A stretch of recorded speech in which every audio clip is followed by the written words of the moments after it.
ನಮಸ್ಕಾರ ಸ್ನೇಹಿತರೆ, welcome to ಅಮ್ಮ ಮತ್ತು ನಾನು ಚಾನಲ್ಗೆ. ಸ್ನೇಹಿತರೆ, ಇನ್ನೇನು ಮಹಾಕುಂಭ ಮೇಳಕ್ಕೆ ಕ್ಷಣಗಣನೆ ಆರಂಭವಾಗಿದೆ. ನಾವೆಲ್ಲರೂ ಎಷ್ಟು ಪುಣ್ಯವಂತರು ಎಂದರೆ 496 ವರ್ಷಗಳ ನಂತರ, ಅಂದರೆ 22 ಜನವರಿ 2024ರಂದು ಅಯೋಧ್ಯೆಯಲ್ಲಿ ಭವ್ಯ ಹಾಗೂ ದಿವ್ಯ ಶ್ರೀರಾಮ ಮಂದಿರದ ಮರು ನಿರ್ಮಾಣಕ್ಕೆ ನಾವೆಲ್ಲರೂ ಸಾಕ್ಷಿಯಾಗಿದ್ದೇವೆ. ಹೌದಲ್ವಾ ಸ್ನೇಹಿತರೆ? ಅದೇ ರೀತಿ 144 ವರ್ಷಗಳ ನಂತರ ಪ್ರಯಾಗ್ರಾಜಲ್ಲಿ, ಅಂದರೆ ತ್ರಿವೇಣಿ ಸಂಗಮದಲ್ಲಿ ಈ ವರ್ಷ ಮಹಾಕುಂಭ ಮೇಳ ನಡೆಯಲಿದ್ದು, ವಿಶ್ವಾದ್ಯಂತ ಕೋಟ್ಯಾಂತರ ಜನರು ಇತಿಹಾಸ ನಿರ್ಮಿಸಲು ಕಾತುರದಿಂದ ಕಾಯುತ್ತಿದ್ದಾರೆ. ಕುಂಭಮೇಳ ಜಗತ್ತಿನಲ್ಲಿ ಅತಿ ದೊಡ್ಡ ಸಂಖ್ಯೆಯಲ್ಲಿ ಜನ ಸೇರುವ ಧಾರ್ಮಿಕ ಹಾಗೂ ಸಾಂಸ್ಕೃತಿಕ ಮೇಳವಾಗಿದೆ ಸ್ನೇಹಿತರೆ. ಇದು ಕುಂಭ ಎಂದರೆ ಮಡಕೆ ಎಂದರ್ಥ. ಸಮುದ್ರ ಮಂಥನದ ಸಮಯದಲ್ಲಿ 4 ಹನಿ ಅಮೃತವು 4 ಪವಿತ್ರ ತೀರ್ಥಕ್ಷೇತ್ರದಲ್ಲಿ ಬಿದ್ದವು ಅಂತ ಪ್ರತೀತಿ ಇದೆ ಅಂತೆ ಸ್ನೇಹಿತರೆ. ಇನ್ನು ಆ ಪವಿತ್ರ ತೀರ್ಥಕ್ಷೇತ್ರಗಳು ಯಾವುದೆಂದರೆ, ಒಂದನೇದು ಹರಿದ್ವಾರದಲ್ಲಿ ಹರಿಯುವ ಗಂಗಾ ನದಿ, ಎರಡನೇದು ಗಂಗಾ, ಯಮುನಾ ಮತ್ತು ಸರಸ್ವತಿ ಈ ತ್ರಿವೇಣಿ ಸಂಗಮ ಸೇರುವ ಪ್ರಯಾಗ್ರಾಜ್, ಮೂರನೇದು ಮಧ್ಯಪ್ರದೇಶದಲ್ಲಿರುವ ಉಜ್ಜಯಿನಿಯ ಕ್ಷಿಪ್ರ ನದಿ, ಇನ್ನು ನಾಲ್ಕನೇದು ನಾಸಿಕದಲ್ಲಿರುವ ಗೋದಾವರಿ ನದಿ ಸ್ನೇಹಿತರೆ. ಇನ್ನು ಒಟ್ಟು ಭಾರತದಲ್ಲಿ 4 ರೀತಿಯ ಕುಂಭಮೇಳಗಳು ನಡೆಯುತ್ತವೆ ಸ್ನೇಹಿತರೆ.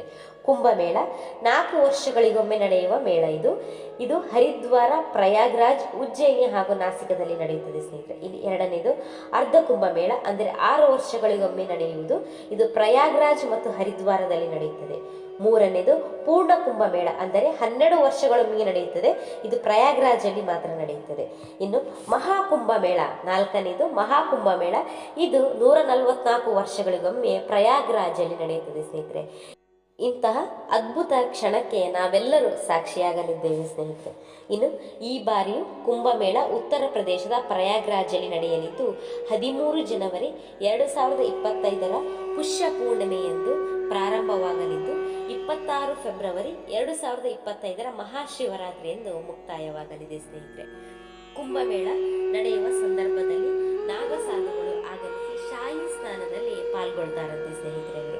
ಇನ್ನು ಈ ಬಾರಿ ಶಾಹಿ ಸ್ನಾನ ನಡೆಯುವ ದಿನಗಳು ಜನವರಿ 13 ಪುಷ್ಯ ಪೂರ್ಣಿಮೆ ಸ್ನಾನ, ಜನವರಿ 15 ಮಕರ ಸಂಕ್ರಾಂತಿ ಸ್ನಾನ, ಜನವರಿ 29 ಮೌನಿ ಅಮಾವಾಸ್ಯೆ ಸ್ನಾನ, ಹಾಗೂ ಫೆಬ್ರವರಿ 3 ಬಸಂತ ಪಂಚಮಿ ಸ್ನಾನ, ಫೆಬ್ರವರಿ 12 ಮಾಘ ಹುಣ್ಣಿಮೆ ಸ್ನಾನ, ಹಾಗೂ ಫೆಬ್ರವರಿ 26 ಕೊನೆಯ ದಿನ ಮಹಾಶಿವರಾತ್ರಿ ಸ್ನಾನ ಸ್ನೇಹಿತರೆ. ಇನ್ನು ಈ ಬಾರಿ ಮಹಾಕುಂಭ ಮೇಳದಲ್ಲಿ ಸುಮಾರು 45 ಕೋಟಿಗೂ ಹೆಚ್ಚು ಜನರು ಭಾಗವಹಿಸಲಿದ್ದಾರೆ ಅಂತ ಹೇಳಲಾಗ್ತದೆ ಸ್ನೇಹಿತರೆ. ಮಹಾಕುಂಭ ಮೇಳದಲ್ಲಿ ಭಾಗವಹಿಸುವ ನಾಗ ಸಾಧುಗಳ ಜೀವನವು ಸಾಮಾನ್ಯ ಜನರಿಂದ ಪ್ರತ್ಯೇಕವಾಗಿರುವುದೊಂದಿಗೆ ಅಲ್ಲದೆ ನಿಗೂಢವಾಗಿರುತ್ತದೆ ಅಂತೆ ಸ್ನೇಹಿತರೆ. ಲೌಕಿಕ ಭೋಗಗಳಿಂದ ದೂರವಿದ್ದು ದೇವರ ಆರಾಧನೆಯಲ್ಲಿ ಆಳವಾಗಿ ತಲ್ಲೀನರಾಗುವ ಈ ಸಾಧುಗಳಲ್ಲಿ 13 ಅಖಾಡಗಳಿವೆ, ಅಂದರೆ 13 ಪಂಗಡಗಳಿವೆ ಅಂತೆ ಸ್ನೇಹಿತರೆ. ಅದರಲ್ಲಿ 7 ಶೈವ ಅಂದರೆ ಶಿವನ ಆರಾಧಕರು, ಮತ್ತು ತಲಾ 3 ವೈಷ್ಣವ ಅಂದರೆ ವಿಷ್ಣುವಿನ ಆರಾಧಕರು, ಹಾಗೂ ಉದಾಸೀನ ಸಿಖ್ ಅಖಾಡಗಳಿವೆ ಅಂತೆ ಸ್ನೇಹಿತರೆ. ಆಧ್ಯಾತ್ಮಿಕ ಮತ್ತು ರಕ್ಷಣಾತ್ಮಕ ಕೆಲಸಗಳನ್ನು 2 ಅಖಾಡದ ಸಾಧುಗಳು ನಿರ್ವಹಿಸುತ್ತಾರೆ. ಇನ್ನು ಸನಾತನ ಜೀವನ ವಿಧಾನವನ್ನು ಸಂರಕ್ಷಿಸಲು ಜಗದ್ಗುರು ಶ್ರೀ ಆದಿಶಂಕರಾಚಾರ್ಯರು 8ನೇ ಶತಮಾನದಲ್ಲಿ ಈ ಅಖಾಡಗಳನ್ನು ಸ್ಥಾಪಿಸಿದ್ದಾರೆ ಅಂತ ಹೇಳಲಾಗ್ತದೆ ಸ್ನೇಹಿತರೆ. ಇನ್ನು ಈ ತ್ರಿವೇಣಿ ಸಂಗಮದ ಮಹಾಕುಂಭ ಮೇಳಕ್ಕೆ ನೀವು ಎಲ್ಲರೂ ಸಾಕ್ಷಿಯಾಗಲಿದ್ದೇವೆ. 144 ವರ್ಷಗಳಿಗೊಮ್ಮೆ ಬರುವ ಈ ಮಹಾಕುಂಭ ಮೇಳವಿದು ಸ್ನೇಹಿತರೆ.